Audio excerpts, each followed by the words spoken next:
KaraokeBooks. Uncle Tom's Cabin. Written by Harriet Beecher Stowe. Audiobook. Chapter 5. Showing the feelings of living property on changing owners. Mr. and Mrs. Shelby had retired to their apartment for the night. He was lounging in a large easy chair, looking over some letters that had come in the afternoon mail, and she was standing before her mirror, brushing out the complicated braids and curls in which Eliza had arranged her hair. Noticing her pale cheeks and haggard eyes, she had excused her attendance that night, and ordered her to bed. The employment, naturally enough, suggested her conversation with the girl in the morning, and turning to her husband, she said, carelessly, "By the by, Arthur, who was that low-bred fellow that you lugged in to our dinner table today?" "Haley is his name," said Shelby, turning himself rather uneasily in his chair, and continuing with his eyes fixed on a letter. "Haley. Who is he, and what may be his business here, pray?" "Well, he's a man that I transacted some business with, last time I was at Natchez," said Mr. Shelby. "And he presumed on it to make himself quite at home, and call and dine here, Why, I invited him. I had some accounts with him," said Shelby. "Is he a Negro trader?" said Mrs. Shelby, noticing a certain embarrassment in her husband's manner. "Why, my dear, what put that into your head?" said Shelby, looking up. "Nothing, only Eliza came in here, after dinner, in a great worry, crying and taking on, and said you were talking with a trader, and that she heard him make an offer for her boy, the ridiculous little goose." "She did, hey?" said Mr. Shelby, returning to his paper, which he seemed for a few moments quite intent upon, not perceiving that he was holding it bottom upwards. "It will have to come out," said he, mentally, "as well now as ever." "I told Eliza," said Mrs. Shelby, as she continued brushing her hair, "that she was a little fool for her pains, and that you never had anything to do with that sort of persons. Of course, I knew you never meant to sell any of our people, least of all, to such a fellow." "Well, Emily," said her husband, "so I have always felt and said. But the fact is that my business lies so that I cannot get on without. I shall have to sell some of my hands." "To that creature? Impossible." "Mr. Shelby, you cannot be serious." "I'm sorry to say that I am," said Mr. Shelby. "I've agreed to sell Tom." "What? Our Tom? That good, faithful creature, been your faithful servant from a boy." "Oh, Mr. Shelby. And you have promised him his freedom, too. You and I have spoken to him 100 times of it." "Well, I can believe anything now. I can believe now that you could sell little Harry, poor Eliza's only child," said Mrs. Shelby, in a tone between grief and indignation. "Well, since you must know all, it is so. I have agreed to sell Tom and Harry both, and I don't know why I am to be rated, as if I were a monster, for doing what everyone does every day. But why, of all others, choose these?" said Mrs. Shelby. "Why sell them, of all on the place, if you must sell at all?" "Because they will bring the highest sum of any, that's why. I could choose another, if you say so. The fellow made me a high bid on Eliza, if that would suit you any better," said Mr. Shelby. "The wretch," said Mrs. Shelby, vehemently. "Well, I didn't listen to it a moment, out of regard to your feelings, I wouldn't, so give me some credit." "My dear," said Mrs. Shelby, recollecting herself, "forgive me. I have been hasty. I was surprised, and entirely unprepared for this, but surely you will allow me to intercede for these poor creatures. Tom is a noble-hearted, faithful fellow, if he is black. I do believe, Mr. Shelby, that if he were put to it, he would lay down his life for you. I know it, I dare say. But what's the use of all this? I can't help myself. Why not make a pecuniary sacrifice? I'm willing to bear my part of the inconvenience. Oh, Mr. Shelby, I have tried most faithfully, as a Christian woman should, to do my duty to these poor, simple, dependent creatures. I have cared for them, instructed them, watched over them, and know all their little cares and joys, for years. And how can I ever hold up my head again among them, if, for the sake of a little paltry gain, we sell such a faithful, excellent, confiding creature as poor Tom, and tear from him in a moment all we have taught him to love and value? I have taught them the duties of the family, of parent and child, and husband and wife. And how can I bear to have this open acknowledgement that we care for no tie, no duty, no relation, however sacred, compared with money? I have talked with Eliza about her boy, her duty to him as a Christian mother, to watch over him, pray for him, and bring him up in a Christian way. And now what can I say, if you tear him away, and sell him, soul and body, to a profane, unprincipled man, just to save a little money? I have told her that one soul is worth more than all the money in the world. And how will she believe me when she sees us turn round and sell her child? Sell him, perhaps, to certain ruin of body and soul. I'm sorry you feel so about it, indeed I am, said Mr. Shelby, and I respect your feelings, too, though I don't pretend to share them to their full extent. But I tell you now, solemnly, it's of no use, I can't help myself. I didn't mean to tell you this, Emily, but, in plain words, there is no choice between selling these two and selling everything. Either they must go, or all must. Haley has come into possession of a mortgage, which, if I don't clear off with him directly, will take everything before it. I've raked, and scraped, and borrowed, and all but begged, and the price of these two was needed to make up the balance, and I had to give them up. Haley fancied the child. He agreed to settle the matter that way, and no other. I was in his power, and had to do it. If you feel so to have them sold, would it be any better to have all sold? Mrs. Shelby stood like one stricken. Finally, turning to her toilet, she rested her face in her hands, and gave a sort of groan. This is God's curse on slavery. A bitter, bitter, most accursed thing. A curse to the master and a curse to the slave.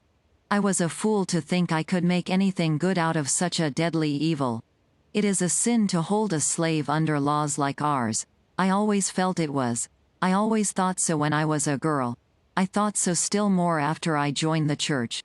But I thought I could gild it over. I thought, by kindness, and care, and instruction, I could make the condition of mine better than freedom. Fool that I was. Why, wife, you are getting to be an abolitionist, quite. Abolitionist. If they knew all I know about slavery, they might talk. We don't need them to tell us. You know I never thought that slavery was right, never felt willing to own slaves. Well, therein you differ from many wise and pious men, said Mr. Shelby. You remember Mr. B's sermon, the other Sunday? I don't want to hear such sermons. I never wish to hear Mr. B. in our church again. Ministers can't help the evil, perhaps, can't cure it, any more than we can, but defend it. It always went against my common sense. And I think you didn't think much of that sermon, either. Well, said Shelby, I must say these ministers sometimes carry matters further than we poor sinners would exactly dare to do. We men of the world must wink pretty hard at various things, and get used to a deal that isn't the exact thing. But we don't quite fancy, when women and ministers come out broad and square, and go beyond us in matters of either modesty or morals, that's a fact. But now, my dear, I trust you see the necessity of the thing, and you see that I have done the very best that circumstances would allow. Oh yes, yes, said Mrs. Shelby, hurriedly and abstractedly fingering her gold watch. I haven't any jewelry of any amount, she added, thoughtfully. But would not this watch do something? It was an expensive one, when it was bought. If I could only at least save Eliza's child, I would sacrifice anything I have. I'm sorry, very sorry, Emily, said Mr. Shelby, I'm sorry this takes hold of you so, but it will do no good. The fact is, Emily, the thing's done. The bills of sale are already signed, and in Haley's hands, and you must be thankful it is no worse. That man has had it in his power to ruin us all, and now he is fairly off. If you knew the man as I do, you'd think that we had had a narrow escape. Is he so hard, then? Why, not a cruel man, exactly, but a man of leather, a man alive to nothing but trade and profit, cool, and unhesitating, and unrelenting, as death and the grave. He'd sell his own mother at a good percentage, not wishing the old woman any harm, either. And this wretch owns that good, faithful Tom, and Eliza's child. Well, my dear, the fact is that this goes rather hard with me. It's a thing I hate to think of. Haley wants to drive matters, and take possession tomorrow. I'm going to get out my horse bright and early, and be off. I can't see Tom, that's a fact, and you had better arrange a drive somewhere, and carry Eliza off. Let the thing be done when she is out of sight. No, no, said Mrs. Shelby, I'll be in no sense accomplice or help in this cruel business. I'll go and see poor old Tom, God help him, in his distress. They shall see, at any rate, that their mistress can feel for and with them. As to Eliza, I dare not think about it. The Lord forgive us. What have we done, that this cruel necessity should come on us? There was one listener to this conversation whom Mr. Dot and Mrs. Shelby little suspected. Communicating with their apartment was a large closet, opening by a door into the outer passage. When Mrs. Shelby had dismissed Eliza for the night, her feverish and excited mind had suggested the idea of this closet, and she had hidden herself there, and, with her ear pressed close against the crack of the door, had lost not a word of the conversation. When the voices died into silence, she rose and crept stealthily away. Pale, shivering, with rigid features and compressed lips, she looked an entirely altered being from the soft and timid creature she had been hitherto.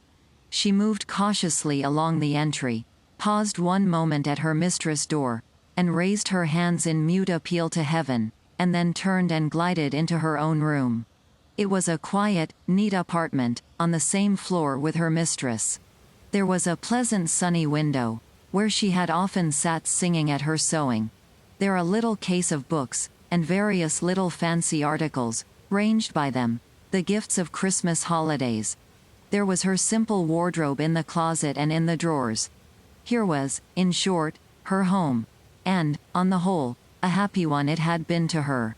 But there, on the bed, lay her slumbering boy, his long curls falling negligently around his unconscious face, his rosy mouth half open, his little fat hands thrown out over the bedclothes, and a smile spread like a sunbeam over his whole face. Poor boy! Poor fellow, said Eliza, they have sold you.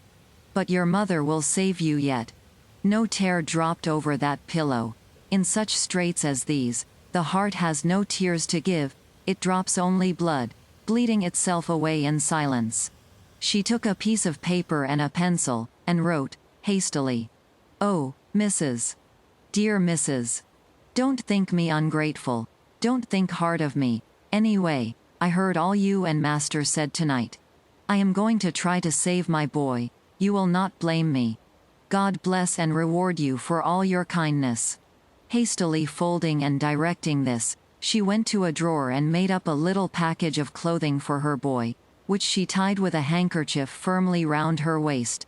And, so fond as a mother's remembrance, that, even in the terrors of that hour, she did not forget to put in the little package one or two of his favorite toys, reserving a gaily painted parrot to amuse him, when she should be called on to awaken him. It was some trouble to arouse the little sleeper, but, after some effort, he sat up, and was playing with his bird, while his mother was putting on her bonnet and shawl. Where are you going, mother? Said he, as she drew near the bed, with his little coat and cap. His mother drew near, and looked so earnestly into his eyes, that he at once divined that something unusual was the matter. Hush, Harry, she said. Mustn't speak loud, or they will hear us. A wicked man was coming to take little Harry away from his mother, and carry him, way off in the dark. But mother won't let him, she's going to put on her little boy's cap and coat, and run off with him, so the ugly man can't catch him. Saying these words, she had tied and buttoned on the child's simple outfit, and, taking him in her arms, she whispered to him to be very still. And, opening a door in her room which led into the outer veranda, she glided noiselessly out. It was a sparkling, frosty, starlight night, and the mother wrapped the shawl close round her child, as, perfectly quiet with vague terror, he clung round her neck. Old Bruno, a great Newfoundland, who slept at the end of the porch, rose, with a low growl, as she came near.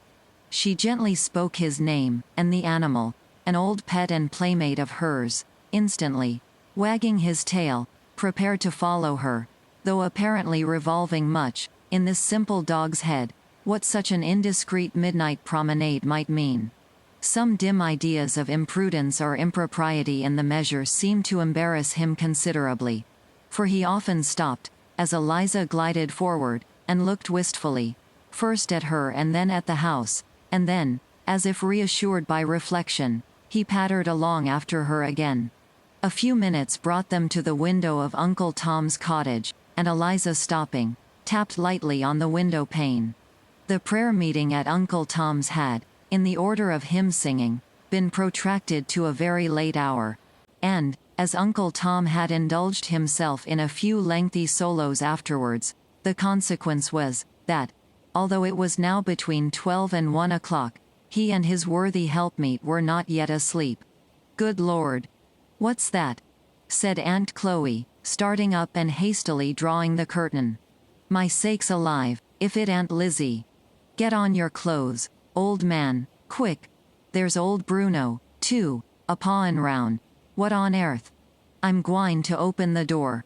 And suiting the action to the word, the door flew open, and the light of the tallow candle, which Tom had hastily lighted, fell on the haggard face and dark, wild eyes of the fugitive. "Lord bless you, I'm skeered to look at ye, Lizzie. Are ye tuck sick, or what's come over ye?" "I'm running away. Uncle Tom and Aunt Chloe, carrying off my child. Master sold him." "Sold him?" echoed both, lifting up their hands in dismay. "Yes, sold him," said Eliza, firmly. "I crept into the closet by mistress' door tonight, and I heard master tell missus that he had sold my Harry, and you, Uncle Tom, both, to a trader, and that he was going off this morning on his horse, and that the man was to take possession today." Tom had stood, during this speech, with his hands raised, and his eyes dilated, like a man in a dream. Slowly and gradually, as its meaning came over him, he collapsed, rather than seated himself, on his old chair, and sunk his head down upon his knees. "The good Lord have pity on us," said Aunt Chloe. "Oh! It don't seem as if it was true. What has he done, that masser should sell him?" "He hasn't done anything, it isn't for that. Master don't want to sell, and missus she's always good. I heard her plead and beg for us, but he told her tea was no use, that he was in this man's debt, and that this man had got the power over him, and that if he didn't pay him off clear, it would end in his having to sell the place and all the people, and move off. Yes, I heard him say there was no choice between selling these two and selling all, the man was driving him so hard. Master said he was sorry, but oh, missus, you ought to have heard her talk. If she ain't a Christian and an angel, there never was one. I'm a wicked girl to leave her so, but, then, I can't help it. She said, herself, one soul was worth more than the world. And this boy has a soul, and if I let him be carried off, who knows what'll become of it? It must be right. But, if it ain't right, the Lord forgive me, for I can't help doing it." "Well, old man," said Aunt Chloe, "why don't you go, too? Will you wait to be toted down river, where they kill niggers with hard work and starving? I'd a heap rather die than go there, any day. There's time for ye. Be off with Lizzie, you've got a pass to come and go any time. Come, bustle up, and I'll get your things together." Tom slowly raised his head, and looked sorrowfully but quietly around, and said, "No, no, I ain't going. Let Eliza go, it's her right. I wouldn't be the one to say no, 'tan't in natur for her to stay, but you heard what she said. If I must be sold, or all the people on the place, and everything go to rack, why, let me be sold. I suppose I can bar it as well as any on 'em," he added, while something like a sob and a sigh shook his broad, rough chest convulsively. Masser always found me on the spot, he always will. I never have broke trust, nor used my past no ways contrary to my word, and I never will. It's better for me alone to go, than to break up the place and sell all. Masser ain't to blame, Chloe, and he'll take care of you and the poor. Here he turned to the rough trundle bed full of little woolly heads, and broke fairly down. He leaned over the back of the chair, and covered his face with his large hands. Sobs, heavy, hoarse and loud, shook the chair, and great tears fell through his fingers on the floor. Just such tears, sir, as you dropped into the coffin where lay your firstborn son. Such tears, woman, as you shed when you heard the cries of your dying babe. For, sir, he was a man, and you are but another man.